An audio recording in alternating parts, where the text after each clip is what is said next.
Hello viewers, friends and students. This is Dr. Kashinath Neharkar, Assistant Professor Sri Shivaji Law College Parvani, and I welcome you in my YouTube channel Law Education Volunteer Dr. Kashinath Neharkar at lecture series on income tax laws. Friends, in this lecture we are going to discuss the Income Tax Act 1961 with the historical perspective. So here we are going to discuss the history and enactment of Income Tax Act 1961, because after this lecture we are going to discuss the various provisions, various concepts from Income Tax Act. But before that we must know what is the history of Income Tax Act, or what is the history of income tax, so by which it will be easy to understand what is the reason, what is the purpose for which the act is enacted. So but before that, please subscribe my channel Law Education Volunteer Dr. Kashinath Neharkar and press bell icon to receive further notifications. So let's start with today's lecture. So friends, as you know, we have already discussed what is the concept of tax. In previous lectures we have discussed the concept of tax, and accordingly tax is nothing but the compulsory contribution towards the government. So it is a compulsory contribution by the citizens, by the persons to the government to raise the fund to meet with the expenses which are necessary for government functions, etc. So we must see when this concept came into existence, or what is the instance when it is imposed for first time in India. So friends, the Income Tax Act, the present Income Tax Act is enacted in 1961 by the Parliament, but this is not the history. So the Parliament extended this act to give effect to power under entry number 82 of Indian Constitution, but this is not the history of Income Tax Act. Before that, before the 1961 also, that there was system of imposition of income tax in India. So we must see what is the first instance when the Income Tax Act was enacted in India. As you know, by 1857, by war of Panipat, we can say, the Britishers wholly conquered India. There was war between Britishers and Indian peoples, Indian small states, and this conquered India. And by 1857 we now officially ruled by Britishers, as there was King's Charter to transfer the administration of British India from East India Company to British government, and that was the point when British started to enact laws to regulate the India. So this is a very major event in the history of Indian independence also, and in the history of how British started to rule the India. So up to 1857 there were very less enactments that were enacted by Britishers to govern whole of India, and these were only concerned with certain presidency towns like Bombay, Madras, Kolkata, etc. But for whole of India, this was the instance when the Britishers started to enact the law. And we can say the first enact that is enacted by Britishers for the whole India is the Indian Penal Code. So this was the first act they have enacted, and the basic object was to rule India betterly. So for so this was the instance. So what happened then? Income Tax Act was first act. This was the not act in the form of act, but the income tax was first introduced in India in 1860 by British ruler James Wilson, who was the first finance minister of finance member in India, and he imposed Income Tax Act to meet with heavy expenses and losses suffered by ruler British during the India's first freedom movement in 1857.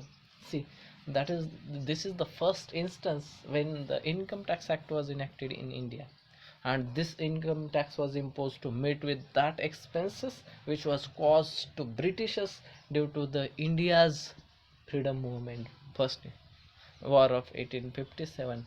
So again it was imposed as a penalty, we can say, though it was not in the name of penalty.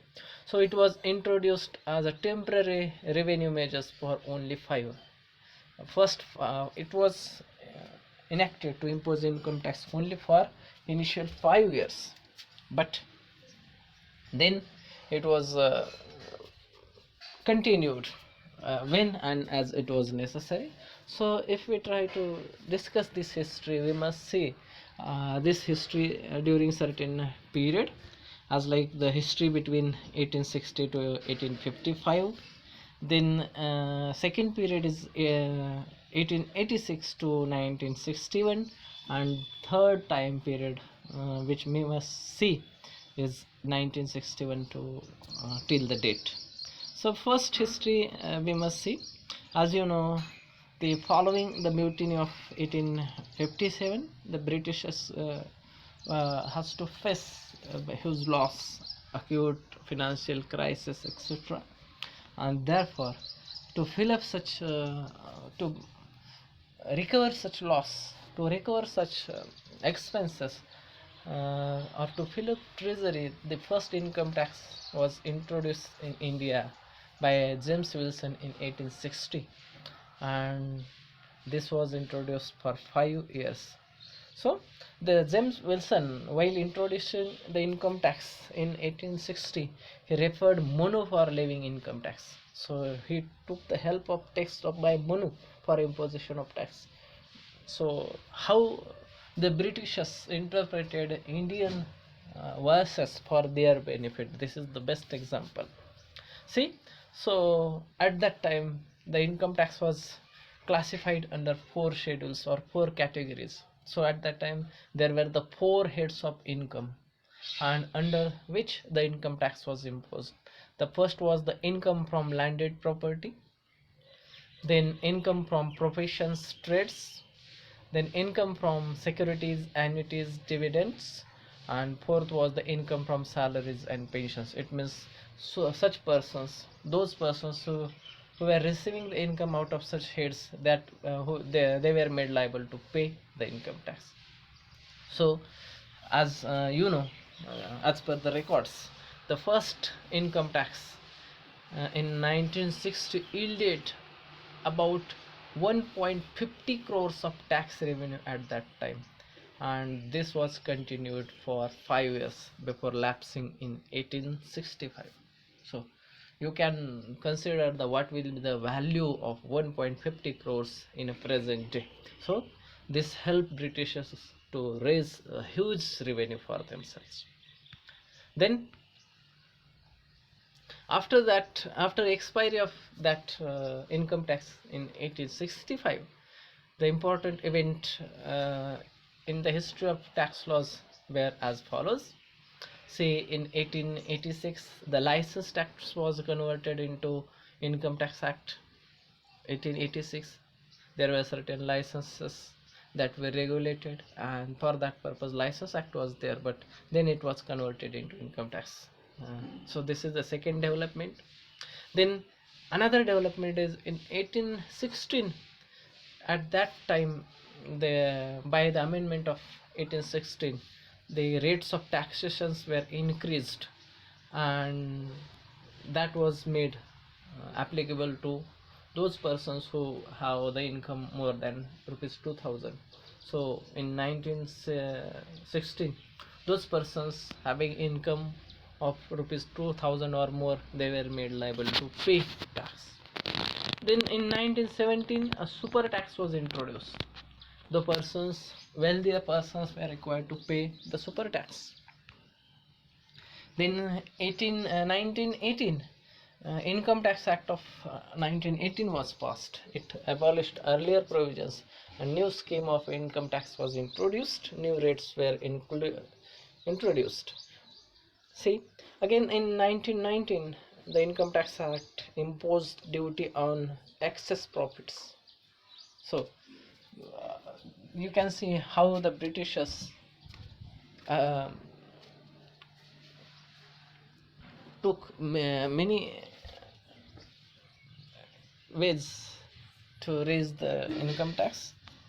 Then in 1920, the Act of 1920 was abolished and new act was enacted. Then in 1922, the Income Tax Act 1922 passed. Again in 1939, some amendments were made to the Act of Income Tax Act 1922. Then the Income Tax Act 1922 was continued even until 1961. So after the independence, the British Income Tax Act was continued with certain modifications. So now we must see how the present act of 1961 is enacted. So as the British Income Tax Act that was enacted in 1922, that was made applicable to India even after the independence, but with the span of time it created new problems, because it was necessary to amend the law to meet with new development and to meet with the requirements of change of time. Therefore, in 1956, the government of India referred Income Tax Act to Law Commission and it submitted its report in 1958. Then again, the Direct Taxes Administration Inquiry Commission was appointed in 1958 under the chairmanship of Mahavir Tyagi, and on the basis of these both bodies authorities, the present income tax act was drafted and passed. So in 1961, the new act titled Income Tax Act 1961 came into force, and it came into force from 1st April 1962. So this act deals with the levy of income tax in India. So this act contains 298 sections, 14 schedules. Again, the amendments inserted new sections, etc. And this amendment has undergone many amendments, etc. And the Finance Act of every year that have authority to make changes in the provisions of act. But basically the object of this act is to provide for levy and collection of income tax.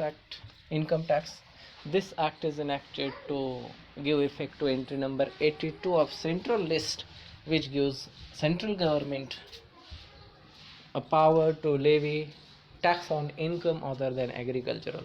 So by this act, it provided the provisions for levy and collection of tax, it provided process for levy and collection of tax, it provides authorities, etc. It provides offenses, penalties, etc. So friends, this is small history of Income Tax Act 1961. So by which we can understand this was the instance when 1860 for first time the income tax was imposed in India, and now from 1961 to till the date, the act of 1961 is there to regulate the levy, collection, imposition of tax, and providing penalties for those persons who fails to tax. So afterwards we will discuss the provisions from Income Tax Act. So friends, if you like this lecture video, please share it with your friends and do not forget to subscribe my channel. So friends, thank you.